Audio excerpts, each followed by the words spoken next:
Hello everyone, Charles Watts here, the Arsenal correspondent at Goal, joining you on Monday. We're at the start of another week and a start of another big week for Arsenal. They're all big weeks, let's face it, between now and the end of the season. 9 games to go, Arsenal, 8 points clear at the top of the Premier League thanks to that 4-1 win against Leeds on Saturday. All eyes now turn to Anfield next Sunday. Big match for Arsenal. This one, a ground they've been, let's face it, dreadful at for so long now. 2012 last time they won there. Lucas Podolski and Santi Cazorla, wasn't it? Santi Cazorla's first goal for Arsenal in that game. Absolute Abu Dhabi masterclass, I seem to remember. And since then, it's just been pretty much disaster after disaster for Arsenal at Anfield. Can they stop that run this time around? That's what all the build up to Sunday is probably going to be around. Hopefully they can. I'm not going to be there. I'm away from at the end of this week. I'm off on holiday, so I missed the next 2 games. Apologies for that. I will be back after West Ham, but I'll still be here this week given all the build up to that match at Anfield. I imagine it's going to be Thursday that Mikel Arteta's press conference falls upon. We haven't been told sort of final confirmation yet from Arsenal in terms of when Mikel will be speaking, but I imagine it will be Thursday. Maybe it will be Friday morning and the before training session and before they travel up to Liverpool. So we'll have to wait and see when it will be. But Mikel, I'm sure, will be talking about what Arsenal face up there. We'll get some injury updates. Will Saliba be back? Doubtful, but we'll wait and see. Anyway, we'll talk about that a little bit later on. Granit Xhaka has been speaking ahead of that game against Liverpool. But I wanted to start on Jack Wilshere. I went to the training ground, myself and a few other journalists went up to the training ground last Thursday and had a sort of round table sit down with Jack. Really interesting interview, actually. We spoke to him for about half an hour. Could have gone on for a lot longer than that. He spoke so well at length about his role, the under-18s, the Youth Cup semi-final, which is why we were all kind of speaking to him ahead of that Youth Cup semi-final, which is tomorrow night at the Emirates against Manchester City. And he spoke about a lot of stuff. Now, the interview, by the time you watch this video, it will be live. It goes live at 12 o'clock on Monday. So after watching this, head to my social media accounts and you'll find the link to the interview because I would have posted it by then. And it's a really wide-ranging interview talking about, his debut season as under-18s coach, what he's learning from Mikel Arteta. Really interesting stuff about sort of the youngsters nowadays, and it kind of calls them the Instagram generation almost, and how you've got to try and inspire and motivate these type of players because they get their motivation completely differently to what he did only 10 years ago. Some really interesting stuff from Wilshere. He spoke really well, so do head over and have a look at that interview. But one thing he did also say, which I thought would be interesting, I'll talk about today on this video, was about Ethan Nwaneri. Now, obviously, Ethan Nwaneri shot to stardom earlier in the season in that game against Brentford when Arsenal won 3-0, when he came on for the last few minutes, replaced Fabio Vieira, I think it was, and became the youngest ever player to play in an English top-flight game, whether that be Premier League or just, prior to the Premier League.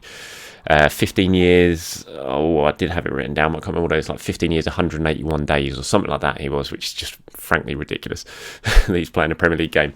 So he was sort of shot to stardom. He hasn't played for the senior side since then. He'll be playing on Tuesday night in the Youth Cup semi-final against Manchester City. But we spoke to Jack about him, and I asked him about, because basically, I'm sure you probably know, but Chelsea, Manchester City, there's lots of clubs who are chasing Ethan Nwaneri, and he can't sign a professional deal till he's 17. He's 16 now. He only turned 16 last month. He can sign scholarship terms, but there's clubs that are chasing him, and it's kind of an open secret really that he could leave Arsenal.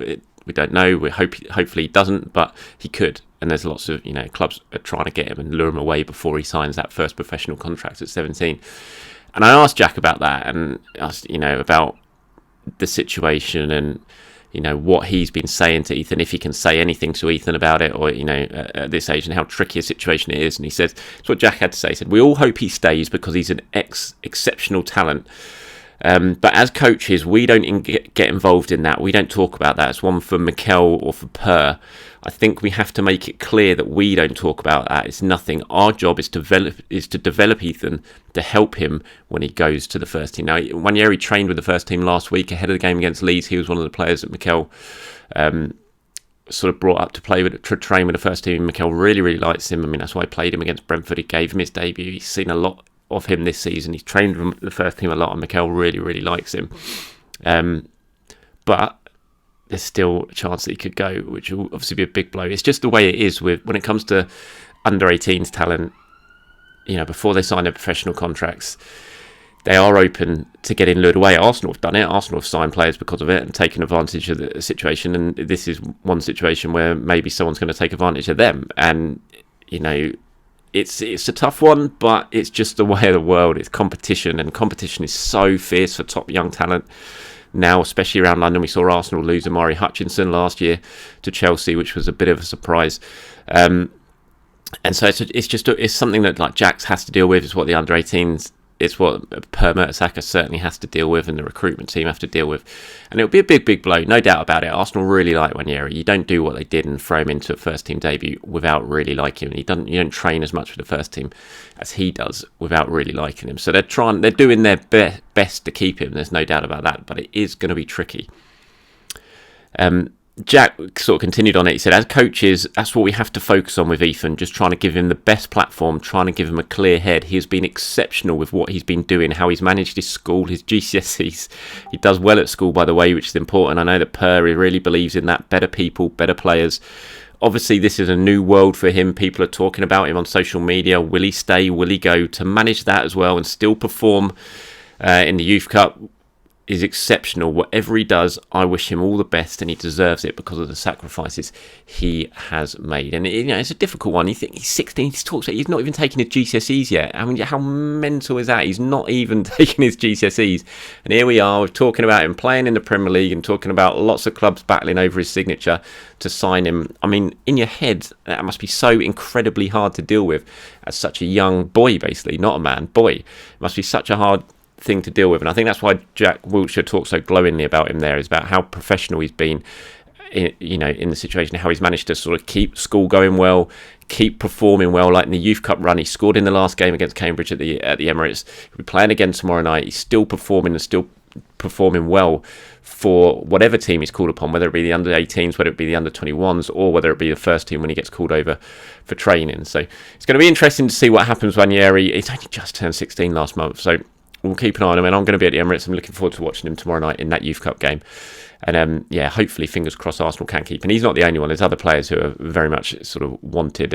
Lewis Skelly as well is another player, but Arsenal think they're growing in confidence that he will stay and sign a pro contract. But Nwaneri's a little bit more up in the air at the moment. But let me know what you guys think. I'm sure a lot of you might have seen plenty more than him than I have, because I can't sit here and say that I'm some Ethan Nwaneri expert on. I've seen bits and pieces of him when he's been playing for the youth teams, but not loads. I'm sure some of you have probably seen him more than me, so let me know what you guys think of him and how much of a talent he is and how much you want him to stay at Arsenal. Let me know in the comments below. Okay, let's talk about Granit Xhaka now. He was speaking after the game against Leeds. Another good game for Granit Xhaka, another goal, 4 goals in 4 games for him now in all competitions, 3-3 at the Emirates for him. So finding his scoring touch again at such a crucial stage for the season. We saw how well he started the season in terms of a goal scoring output. That dried up for a fair bit, but he's back now. He's scoring goals. Mikel was very glowing when talking about him after the game on Saturday, and how important it is that he does score goals, because it's he's playing in that position, making those runs from deep. He needs to get himself on the score sheet, so it's great that he is.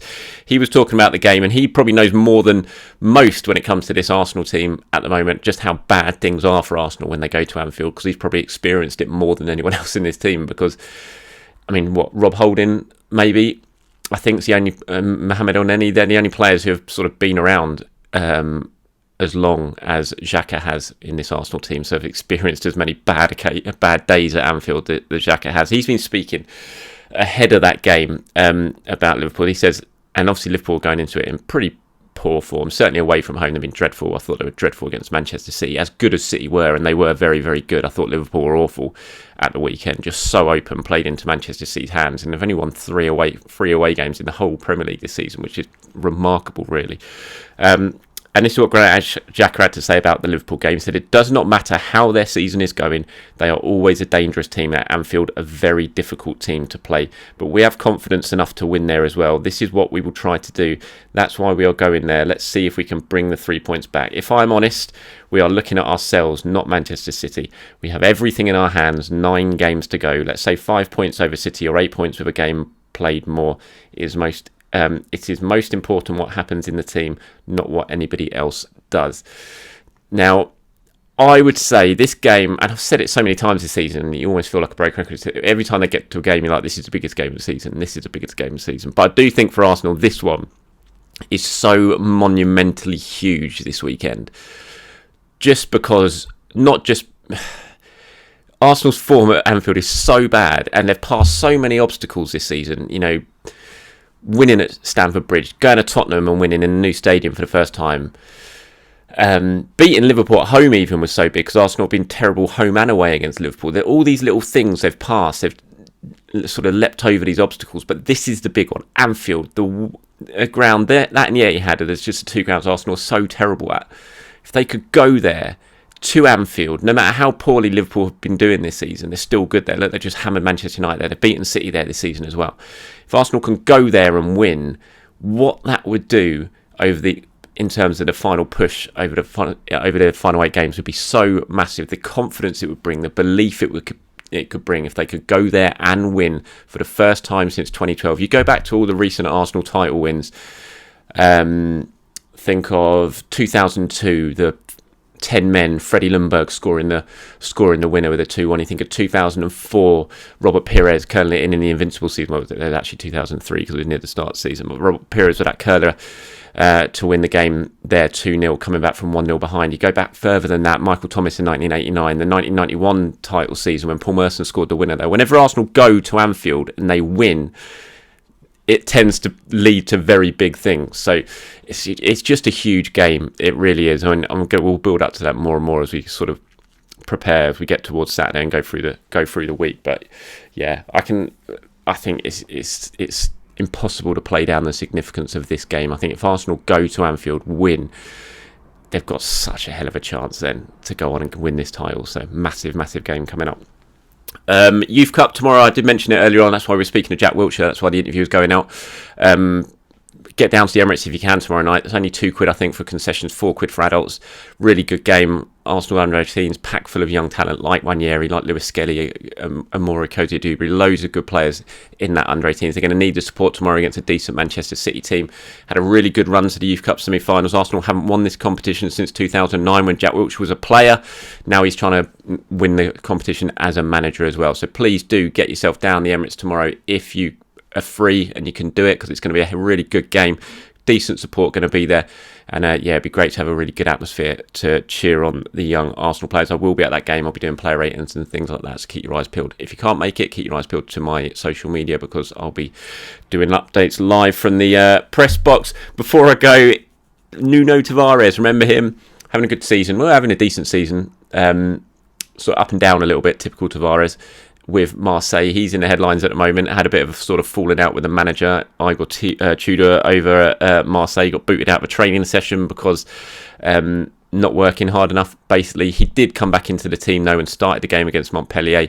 So it's not like he got booted out for good. I think it was just a bit of a sort of a punishment from Tudor, sort of laying the law down if you're not going to work hard in training session. I think there's a quote from him. It says, "In my football, there is a feature you have to run. If you don't, if I see a player who doesn't run in training, I'll say it once, twice, and then the third time of asking, I'll intervene." And that's clearly what he did with Nuno Tavares at some point last week ahead of their game against Montpellier. But he did come back into the time and he did start that match. But yeah, I thought it was interesting nonetheless. And bit of a telling off for Nuno Tavares during his loan spell at Marseille. All right, everyone, thank you very much for your time. As always, please do have a very good start to the week. And I'll be back to speak more about that trip to Anfield as the week goes on. Have a great day, everyone. Speak to you soon.